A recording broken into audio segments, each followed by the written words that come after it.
జ్ఞానవాణి ప్రేక్షకులందరికీ శుభాశిష్యులు. ఈరోజు మనం దెబోరా వ్యక్తిత్వ లక్షణాలు మరియు ఆమె ఇశ్రాయేలు ప్రజలకు చేసిన మేలుల గురించి తెలుసుకుందాము. దెబోరా ఒక ప్రవక్తి, నమ్మకమైన ఇశ్రాయేలు నాయకురాలు, ధైర్యశాలి. ఈ ధైర్యంతోనే ఇశ్రాయేలు ప్రజలకు న్యాయమూర్తిగా పనిచేసింది. కష్టకాలంలో ఉన్న వారిని ముందుండి నడిపించి వారి తరపున పోరాడింది. ఆమె ప్రభువుచే ప్రేరేపించబడి దైవ జ్ఞానాన్ని కలిగిన ఓ మహోన్నత వ్యక్తి. దైవ జ్ఞానంతో ప్రజల తప్పులను సరిదిద్ది మరియు దేశంలో ప్రజలు అనుభవిస్తున్న మనోవేదనలను పరిష్కరించే దేవుని స్వరంగా మారగలిగింది. ఈ సమయంలో ఇశ్రాయేలు ప్రజలు దేవుని ఆజ్ఞలను పాటించటం మానివేశారు. వీరిని కనానీయులు పరిపాలించటం మొదలుపెట్టారు. దాదాపు 20 సంవత్సరాల పాటు కష్టాలు అనుభవించిన ఇశ్రాయేలీయులు ప్రభు సహాయం కోసం ప్రార్థించటం మొదలుపెట్టారు. ప్రభువు వారి ప్రార్థన విన్నాడు. కనానీయులతో పోరాడటానికి ఇశ్రాయేలీయుల సైన్యాన్ని సమకూర్చమని దెబోరాకు చెప్పటం జరిగింది.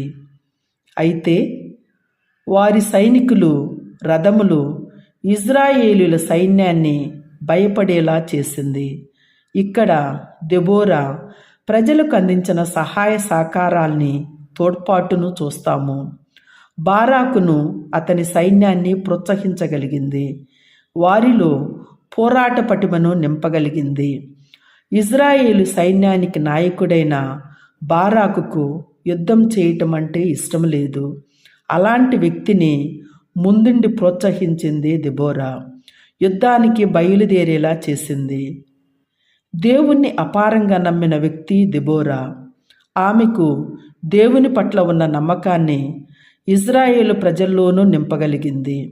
దేవుడు వీరిని కనానీయుల నుండి కాపాడతారని వారిని నమ్మించగలిగింది.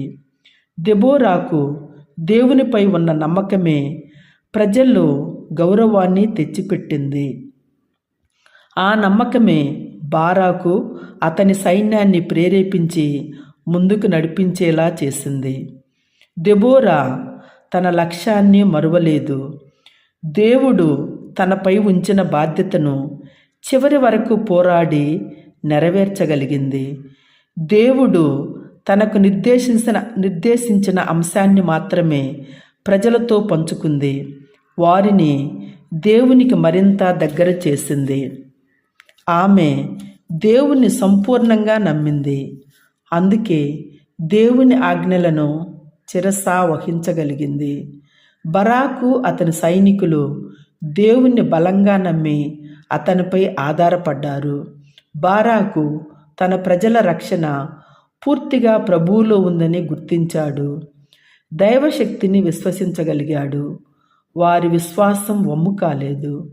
విజయం వారిని వరించింది.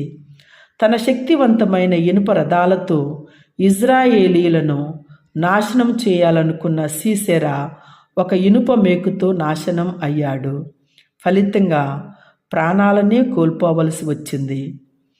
విజయం చేకూరిన సమయంలో దెబోరా దేవుణ్ణి మహిమపరచింది.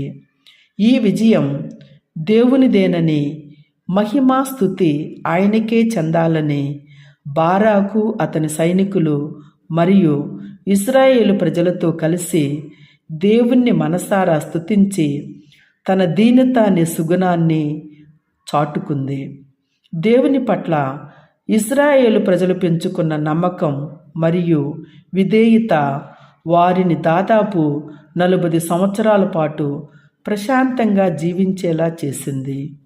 దేవుడు మన దేవుడుగా, ఆయన ప్రజలు మన ప్రజలుగా ఉండాలంటే మనం దేవుని శత్రువులతో ఉన్న సంబంధాలన్నింటినీ తెంచుకోవాలని ఈ సంఘటన మనకు బోధిస్తుంది.